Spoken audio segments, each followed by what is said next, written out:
you've all probably seen the controversy about a black woman being cast as Cleopatra in an upcoming piece of media, a documentary.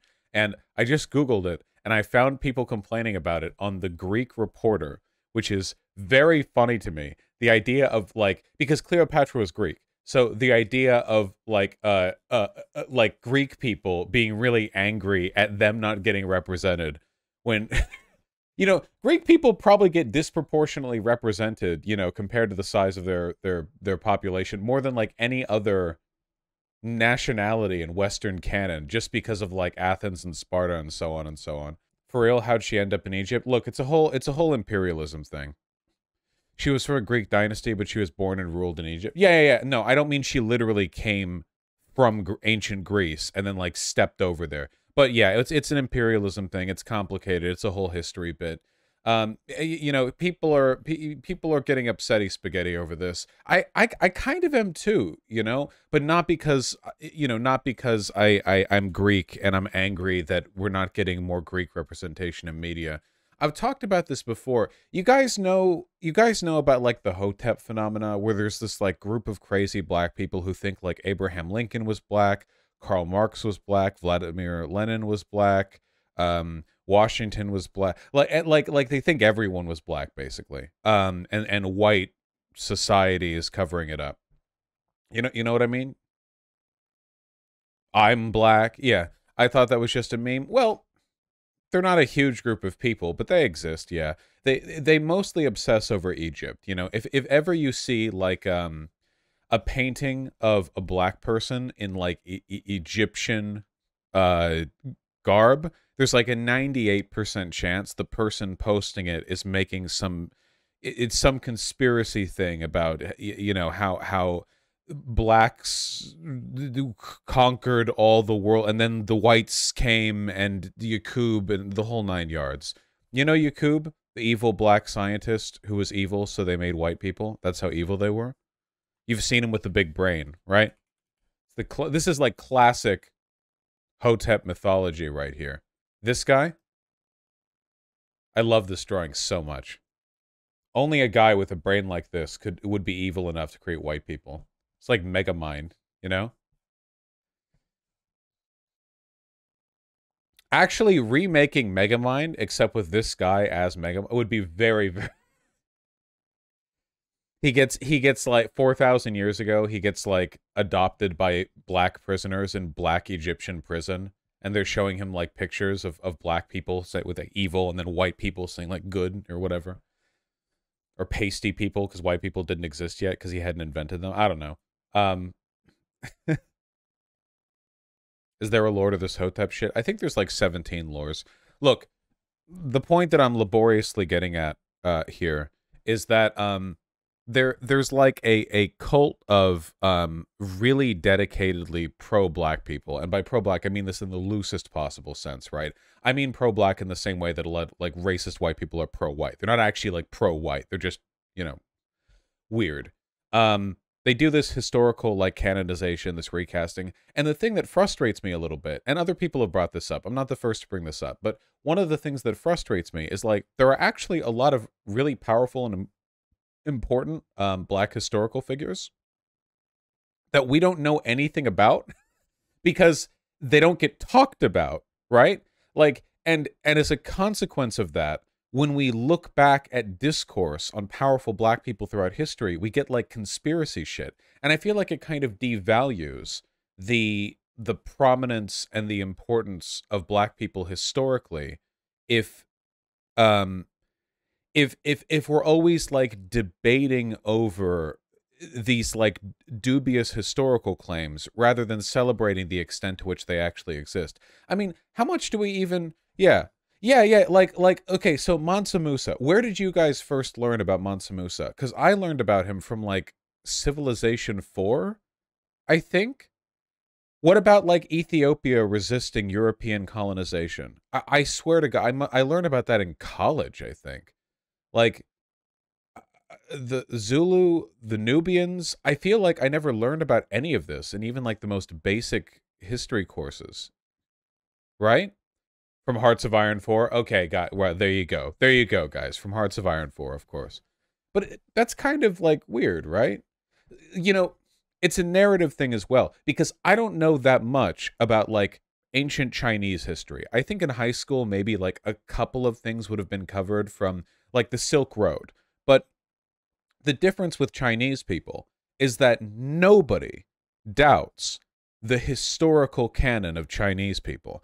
I'm sure there's some kind of like very special East Asian racism where there's like some group of people who think that actually, I don't know, like the Tibetans did everything. I don't know, but for the most part, it's pretty well regarded that Chinese people have done things and been around for a while. But over here in America, the reason we have the term African American, which is kind of like a distinct term, here in America, the way we refer to black people or black Americans, is because when we brought over all the slaves, we kind of destroyed their history, and a lot of black Americans don't even know where in Africa their great, great, great something or others would have come from, which means that, we kind of like cut the threads, and a lot of black people here in America had to kind of start over when it came to sort of historical canon or any kind of legacy or culture, which I don't think on its own that your like ancestors and your culture from an ethnic perspective are important.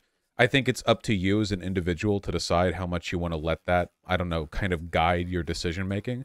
But to make that choice for millions of people, it's going to cause a kind of cultural whiplash, and a lot of black Americans are going to kind of, I don't know, reach out and look for things to identify with, things to gesture at and go, okay, well, see, there is some kind of continuity here, some kind of legacy. And, obviously this doesn't always get taken in the right direction. So, you see the Hotep stuff, for example. I don't know. I just feel like it'd be kind of cool to elevate some like, oh, okay, we had a blockbuster movie, the Marvel movie Black Panther, about black Africans, and they had to make up a country to do it. Like every other Marvel whatever that gets set around the world is in countries that actually exist. But then it's like, okay, well, we need an advanced African country, a thing so unbelievable that it has to be fictitious and hidden by a cloak. And then they make Wakanda. It's like, okay, well, I know they're pulling from the comics here or whatever, but I feel like we had a set, like, okay, we're setting this big blockbuster movie in Africa. That's pretty rare for a Hollywood movie. But then it's in like fake, not real Africa. It's in a fake country that admittedly draws inspiration from African countries that really do exist, but still, you guys get what I'm getting at here, right? There was a made up East European country. Is that true? Wait, for Age of Ultron, wasn't that in a real? Was that a real one? Oh, Civil War had a fake European country. Okay. Latveria. No, wait, isn't that the Doctor Doom one? Is Latveria the Doctor Doom one? Sokovia, that was it. Wait, Sokovia, that's it. The Sokovia Accords, I remember. Former landlocked country in Central Southeastern Europe. Well, to be fair, the way the Balkans are, we don't actually know if this country exists. Do you know? I saw a map of the Balkans relatively recently, but things could have changed, like, in between now and then. I don't know. Maybe Sokovia exists. You get what I'm getting at, though, right? Yeah, Sokovia could exist now. It might not exist by the time you look it up. Who knows?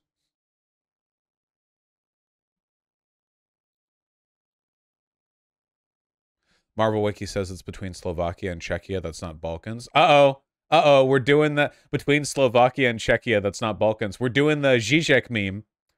And to the French, they say anything south. It is all the Balkans. They're just disgusting. And then to the British,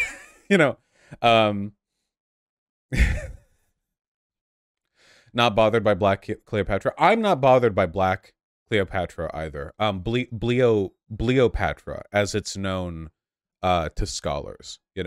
It's more a matter of like what actually gets attention.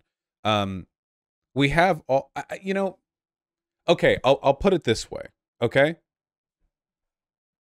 The only reason we talk about Cleopatra the way we do is because of Cleopatra's links to ancient Greece. We don't have a comparable degree of cultural investment in any other African country. Egypt is like nominally African, obviously. Like Egypt's kind of a special case, but a large portion of it being a special case is from like the set of historical connections that sort of pull it from other countries in Africa in the mind of like Western historians. You know what I mean? We don't really talk about other countries in Africa like that. Maybe it'd be a good idea to do a proper research stream on some like ancient African civilizations. It's not even ancient. The Zulu, the Ethiopia, that's not ancient. That's fairly modern. Also the Moses stuff, I guess. Yeah, did he ever go south or west of Egypt, or did yeah, I guess, you know. Also because of the origin myth of Moses. The real reason we care about Egypt is of course because of the hit film The Prince of Egypt, which was a banger. That's true.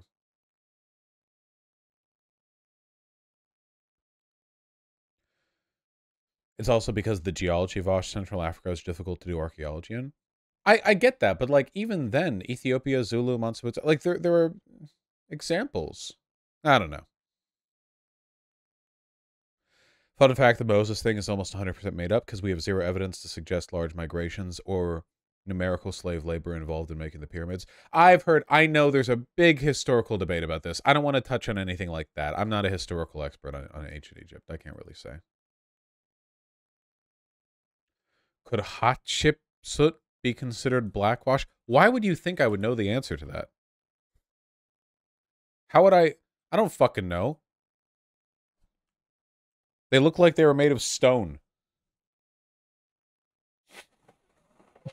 Oh, I still got the fucking allergy sniffles.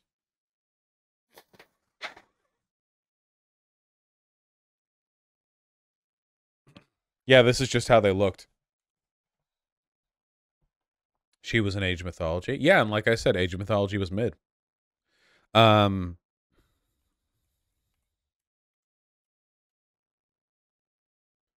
And as we know, Vaush, the 12-foot tall statues were, of course, life-size based on spirit science. That is still so fucking funny to me. The fact that there were these fucking Western hippies who looked at big statues, and the first thing that they thought was, oh, they couldn't have just made big statues. No, people were just that size back then. All statues ever made have to be the same size as the people making them. Truly phenomenal stuff there, really. Yeah, how else would they have built the fucking the pyramids? They had to be really tall. Look at this. They were huge back then. Last summer I met Spirit Science in a ferry. You met the guy?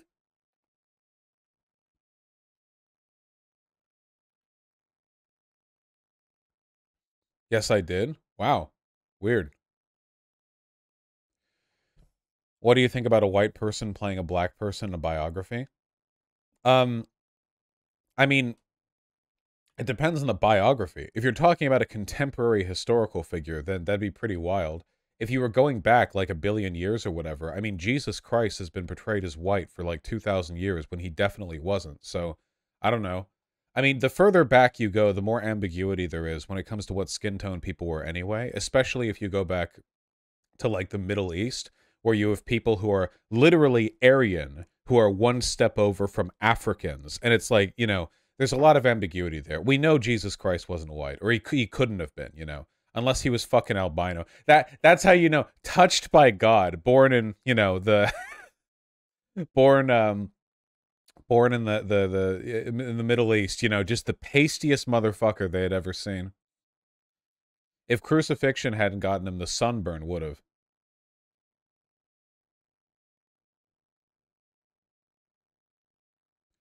Jesus was not white in the same way Anglos are, but he was Levantine, which is like light brown. Nah.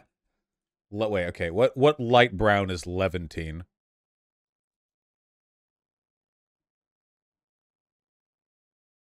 You mean like this? Every like reputable historical discussion I've ever seen on Jesus Christ's like approximate estimated skin tone would have been darker than this. But even this isn't white. Yeah, wouldn't he be like kind of Palestinian toned? I mean, there are some Palestinian people who are that skin tone, but there are a lot who are darker. I don't know. People spent a lot of time outdoors those days. Yeah, he was a carpenter. He'd be outside a lot. Either way, he's painted as white. Jesus. Medieval paintings. But anyway, to answer the real question offered by the earlier person is, do I think it's harmful for black people to play white people in, like, documentaries or whatever? And the answer is, like, no. If there's historical or artistic purpose to it, then I think that's fine. I'm just talking about there being a missed opportunity with, like, real black African history being depicted. You know, but I don't really care. I mean, they did Hamilton, right? Here we go. This is Jesus. Okay, listen, he wasn't brown, but he was balding at an age of 0. That's what I've found out from this painting. God, medieval painters drew babies weird. Painted babies weird. We need an all-white Hamilton. We need an all-white, like, semi-historical play set in some kind of, like, you know, period of great tumult for Africa. I don't know, like the Zulus or something. We need like a we need Shaka Zulu to look like Ryan Gosling, and it to be like a historical performance of his life and his trials and so on. That'd be really good, I think.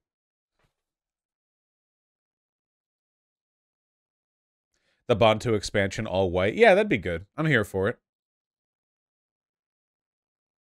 All white and the main guy is the only black guy. Literally, though. Oh, fuck. That'd be so funny. I have no idea how to pronounce Shaka's full name. Shaka Kazenzangakona. Actually, that wasn't that bad once I said it out. The Giga Chad. Ryan Gosling. Okay? Romance of the Three Kingdoms, but everyone is Latino. Actually, Romance of the Three Kingdoms, but everyone is black. Doing a Hamilton, except for the War of the Three Kingdoms, legitimately sounds very funny to me. Can you imagine, like, dude, imagine fucking a hip-hop play of the War of the Three Kingdoms, and it's all black people, and then marketing it in China. Holy shit, they would be so fucking mad, dude. Oh my god, that'd be so fucking funny. Because the Chinese hate black people, so China would declare war. Oh, God. Fuck, that sounds funny. The thing that bothers me the most about racism, I'm okay with most parts of it, but the thing that bothers me the most about racism is, like, white racists are so okay with technological underdevelopment as long as it's from white people, okay? They're so okay with, like, barbarism and warfare. Take, for example, the Nords, the Vikings. Like, these motherfuckers didn't write shit down. Like, the history of the Nords, the Vikings, was literally, like, they have fishing huts up in the north, and then they would go raid comparably much more developed, like, fucking European people. And fuck their shit up. And white racists are like, fuck yeah, dude, fucking Vikings, oh my god, warrior blood, gee. And then, like, you go to, like, the fucking Zulu kingdom or some shit, where they were fighting against dudes with muskets, with spears and shields. And they're like, huh, those uncivilized Africans can't compete against our superior European warfare. And it's like, what the fuck are you talking about? They fought guys with guns, with shields and spears. They're the good guys.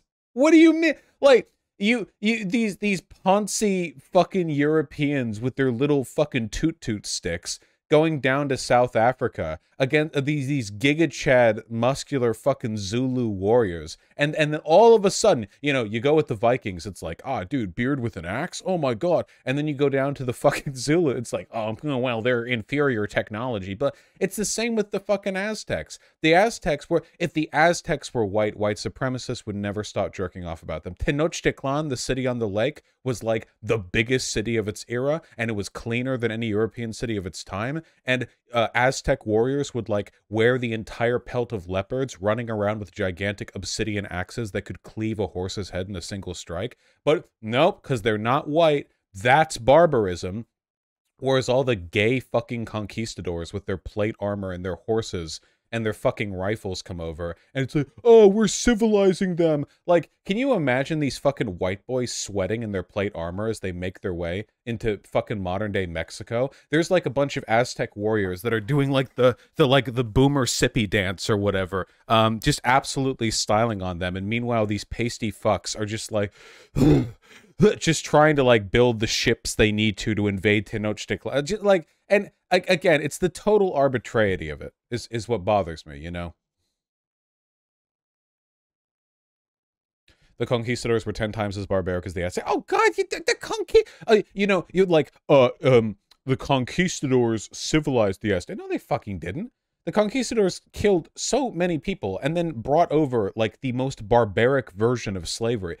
Listen, slavery over in northern Americas, over in the colonies, was less brutal by far than what happened down in like modern day Brazil, you know, or the Mayan Aztec, everything down below there was a lot worse because of the crop cycles or something. There was some, yeah, there was some. It had to do with the way the crops worked. They could just afford to kill off slaves all the time.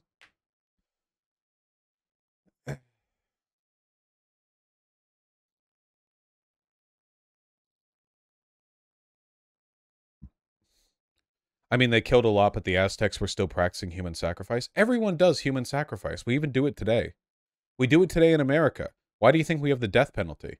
We're doing human sacrifice because fucking American Christians believe that, like, retributive, lethal punishment is some kind of, like, natural righteous force. Uh, people, when people talk about, like, ritual sacrifice, people draw the bar and draw the lines in a way that basically just means non-white people. And then if you look like, what do you think the witch trials were? What do you think we were doing with suspected witches where we drowned them? What do you think we were doing with all the people we drew and quartered? All the people who we had killed for heresy or for apostasy or for witchcraft? We did ritual sacrifices all the time. We just were gay and lame about it. The Aztecs knew how to throw a party. They drugged people up. They had a whole fucking uh, plinth or whatever. You know, we're just doing this in our shitty fucking colonial dirt huts. And then like, how many people died a ritual sacrifice anyway compared to warfare and disease? People talk like, oh, they ritually okay, so what? So what? Like Tenochtitlan, how many people died a year? What? Maybe like 100, 200? They killed war slaves. Okay, let's say 1,000. How many does that compare to say like any war? Like, okay, so they killed 1,000 people. Okay, so let's go over to London, same time period. What are they doing over there? Okay, let's go. Like, you know, it's nothing. People talk about ritual sacrifice like it's some kind of uniquely evil form of dying, when in reality, it's honestly probably on the better end of a wide spectrum of horrible fucking ways to go during that time period. And it didn't happen anywhere near as often as the more conventional forms of death that we normalize everywhere else. And we do ritual sacrifices. We just don't do it in as flashy of a way, but we do the same damn thing. All the time we do the same damn thing. Like, think of what a ritual sacrifice actually is. A ritual sacrifice, at least in the context of the Aztecs, was usually like, we're going to appease our gods by killing these, like, war slaves or this, like, sacrifice, but whatever. Okay, what were the Crusades? That whole thing was about the gods. We kill people all the time. We killed so many people. So many people compared to how many people they killed with their ritual sacrifices. Sorry, the ritual sacrifice thing gets me, mostly because it's like, there's in no universe does this stand up to scrutiny, right? The Aztecs are like the worst example to make this point. They did it more than most. Well, the Aztecs killed a fuck ton of people, but a lot of them they just killed in warfare. Also, for the Aztecs in warfare, they had a culture of capturing people and then executing them rather than killing them directly in the battlefield. I think you got promoted as a soldier if you captured opponents because they was better captured and executed than killed outright. I don't think that's fundamentally different though. I mean, there's a war and then you kill someone, right? It's just whether you kill them with a party or not. I don't know. Look, you're just wrong. They did it to hundreds of thousands of people. Okay. Okay, sure, fine. We'll get into this. Mm-hmm. Mm-hmm. Sacrifice was a common theme in the Aztec culture. In the Aztec legend of the five sons, idiots, there's only one son.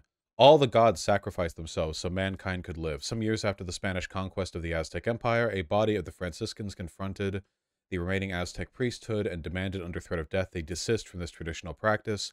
The Aztec priests defended themselves as follows. Life is because of the gods. With their sacrifice, they gave us life. They produce our sustenance, which nourishes life. Cardinal Mesoamerican belief, the great and continuing sacrifice of the gods of the universe. Highest level of offering. To repay their debt to the gods. Even the stage for human sacrifice, the massive temple pyramids, was an offering mound crammed to the land's finest art, treasure, and victims. They were then buried underneath for the deities. Sacrifice of animals was a common practice. The cult of Quetzalcoatl would require the sacrifice of butterflies and hummingbirds. Well, that's not nice. Butterflies are cute. Self-sacrifice was quite common. People would offer maguey thorns tainted with their own blood and would offer blood from their tongues, earlobes, or genitals. Dude, guys, Aztec had institutionalized cock and ball torture. Am I not selling you on this right now? Blood held a central place in Quetzalcoatl offered blood extracted from a wound in his own penis to give life to humanity. Deific cock and ball torture. So where's the bad part?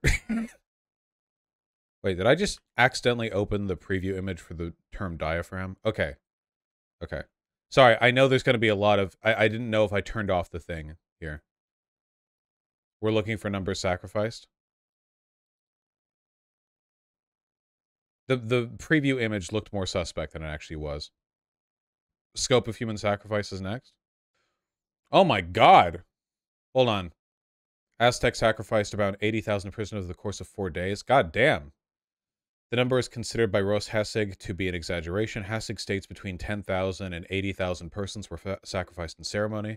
The higher estimate would average about 15 sacrifices per minute during the 4-day consecration. That's so many people. 4 tables were arranged at the top so the victims could be jettisoned down the sides of the temple. Additionally, some historians argue these numbers were inaccurate, as most written accounts of Aztec sacrifices were made by Spanish sources to justify Spain's conquest. This is true. One of the difficulties with stuff like this is the fact that, like, almost all of our shit comes from Spanish sources, and that the Spanish were, like, fully committed to exaggerating this. Nonetheless, according to Codex Italiano Reminiscences, old Aztecs who talked with the missionaries told about a much lower figure for the reconsecration of the temple, approximately 4,000 victims in total. Michael Harner, in his 1877 article, The Enigma of Aztec Sacrifice, cited an estimate by Bora that the number of persons sacrificed in central Mexico in the 15th century as high as 250,000 per year, which may have been 1% of the population. I'd be very fucking surprised if it was that high. Fernando de Alva Cortez Ixtlilxochitl, a Mexica descendant and author of the Codex, Ixtlilxochitl, estimated that 1 in 5 children of the Mexica subjects was killed annually. Victor Davis Hansen argued that a claim by Don Carlos Zumarraga of 20,000 per year is more plausible. Other scholars believe that since the Aztecs often tried to intimidate their enemies, it's more likely they could have inflated the number as a propaganda tool. The same can be said of Bernal Diaz's inflated calculations when, in a state of visual shock, he grossly miscalculated the number of skulls at one of the 7 Tenochtitlan Simpoltines. In a state of visual shock. Wait, did they bring this guy into a temple where there were like 5 human skulls? And he was like, look, thousands of human skulls. Like, what? Wait, there's not even a citation there.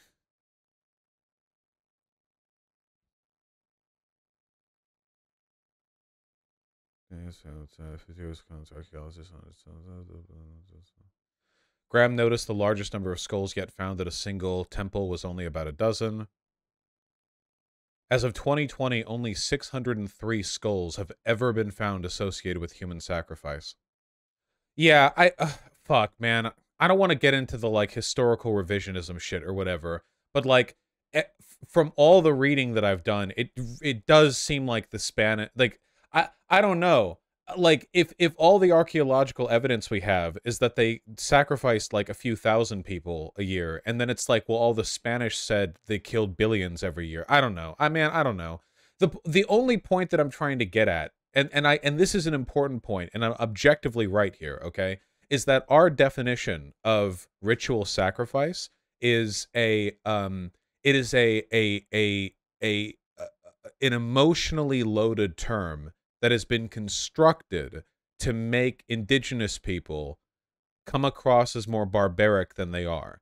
Where, like, Europeans with the Crusades were killed. Like, we killed so many people in the name of God. We just didn't have the party in the temple, you know? And we have plenty of historical citations for our death counts. You know, it just bothers me when it's like, oh, well, this is an extra special kind of death. A lot of the people they sacrificed were also captured warriors, which, if they weren't being killed in the battlefield anyway, you know, like, they were going to die at any point. You are aggressively dodging the cannibalism? Well, like all utilitarian consequence-pilled leftists, I don't really care about cannibalism. Wouldn't the Aztecs have lied to cover up what they were doing from the Spanish? No. The Aztecs had no reason to lie. The death penalty could easily be called a ritual sacrifice. I still think the death penalty, even today, is a ritual sacrifice. Yeah. On the Crusades, 5th paragraph talks about ankle deep in blood at Jerusalem. Whew. I don't think the link you gave me. Oh, there it is. When they captured the city on July 15th, they killed so many Muslims, according to eyewitnesses, the streets ran ankle deep with blood. Perhaps a mass hallucination, but not the only one that day. Many crusaders swore their dead companions accompanied them into the city. Okay, everyone was high as fuck. Alright. They put the city to the torch. Everyone was dying of smoke inhalation. They were having a ball. Just don't fall into the noble savage trope. Every culture and race is capable of atrocities. No, I'm not saying... Wait, I'm not saying the Aztec didn't do atrocities. They were, like, really fucking war... They love war. I specifically dislike the way that ritual sacrifices are framed. Yeah, the Aztecs were crazy imperialists. Guys, the only reason the conquistadors were able to defeat the Aztecs is because they were able to take advantage of all the infighting between the Aztecs and the 8 billion tribes around them that the Aztecs had fucking been bullying for the past several centuries, you know? Everyone hated the Aztecs. Yes, and disease. Let me continue my narrative. The Aztecs literally were like the fucking jock on the block, just wandering around in their stupid Aztec leopard skin print uniforms, going up to other villages and tribes and beating their shit in. And then finally the Spanish come around and they're like, hey, this guy bothering you? And they're able to bring it down. They did straight up have a war day. They love that shit, dude.